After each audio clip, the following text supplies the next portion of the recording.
La zone des inondations s'étend. Nous sommes partis ce matin en hélicoptère depuis Paris, direction le sud, en longeant la Seine. Très vite, nous découvrons les premières maisons cernées par les eaux. Un peu plus loin, une voiture immobilisée. Par endroits, seule la route émerge, tout autour des immensités d'eau.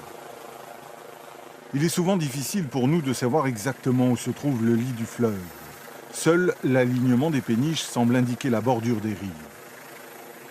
À 75 km au sud, nous découvrons la petite ville de Moret-sur-Loing. L'eau de la rivière atteint le sommet des arches du pont. Les 4000 habitants de cette petite ville traversent des heures très difficiles. Plus d'école, aucune activité au centre-ville. On aperçoit parfois quelques habitants en canoë. Plus on descend vers le sud, plus la situation s'aggrave. À 80 km de Paris, la ville de Nemours avec son église Saint-Jean-Baptiste. Plusieurs milliers de personnes ont été évacuées hier du centre-ville. Au détour d'une rue, on aperçoit une barque de secours. La situation ce matin est toujours très difficile.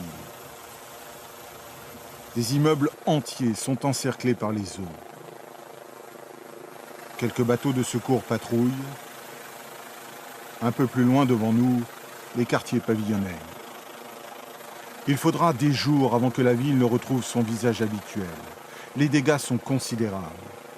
Nous survolons une zone industrielle avec des centaines de voitures dans l'eau. Dans cette ville de Seine-et-Marne, les niveaux atteints lors de la grande crue de 1910 ont été dépassés hier soir.